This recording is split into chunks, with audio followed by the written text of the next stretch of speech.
dan subsidiaritas tetap biarkan ketua lingkungan 2 periode kita berbagi kepada yang lainnya untuk menjalankan tugas. Bu, tapi baru 1 periode ya. Wah, sudah nggak usah repot-repot. Gitu. Ini yang disampaikan oleh Ananias.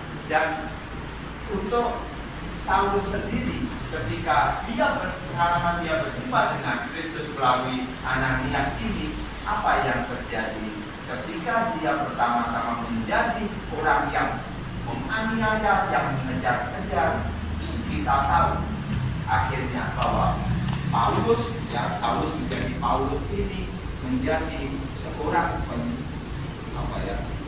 pengubah Injil yang sungguh luar biasa. Dia tidak hanya mengunjungi, tidak hanya membacakan Injil di lingkungan dia saja, ya, tetapi juga keluar daerahnya. Itu yang pertama.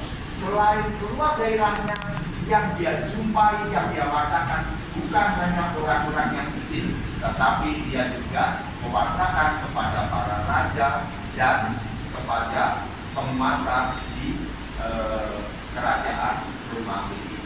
Ini yang kita bisa gali dari bacaan yang sudah dibacakan oleh Roy, Rina, dan Hasan dengan indah, bahwa Ananias ketika dia tidak mau, tetapi ketika Tuhan yakinkan, dia menjalankan tugasnya.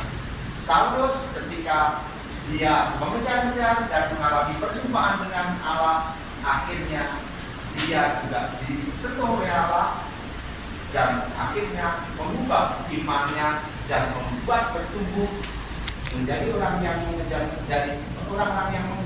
menjadi pewarta yang luar biasa. Apakah kita pernah menjadi Ananias? Apakah kita juga menjadi Saulus?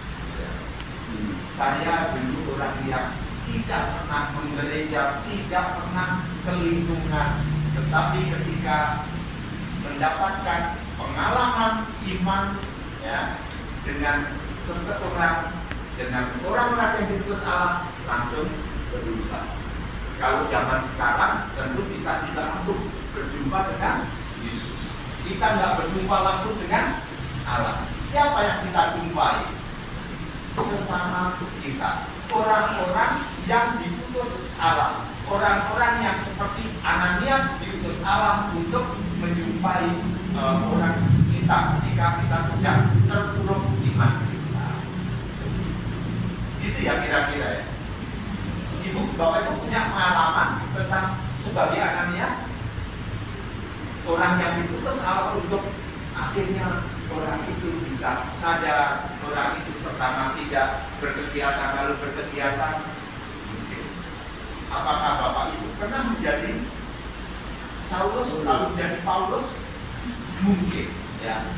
Nah, pada malam hari ini bagaimana pertobatan itu supaya Bapak Ibu tidak mendengar suara saya terus, apalagi ada yang terhalang tiang ini.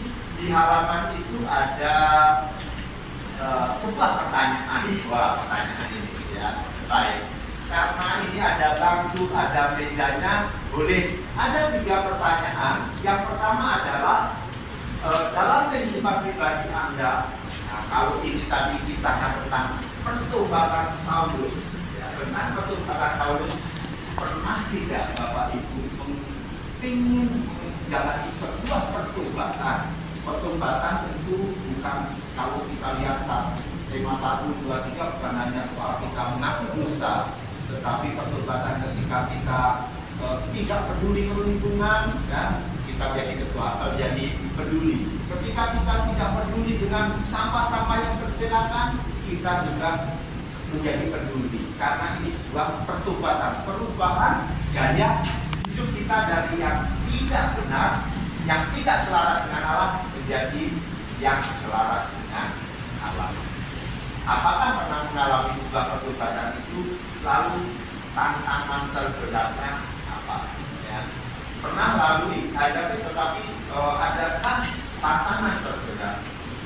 Dan yang kedua, apa yang sedang Anda lakukan setelah mengalami pertobatan untuk membantu keluarga atau lingkungan Anda, terutama dalam Kemarin ibu itu siapa tantangan namanya? terberat seperti Ibu yang Maya, telah bukan? Anda Siapa? Maya. sampaikan. Dan yang ketiga, Ibu yang pertobatan yang mimpin telah Anda anak Ibu lakukan, Maria itu. apakah berdampak positif bagi Ibu Maya. keluarga?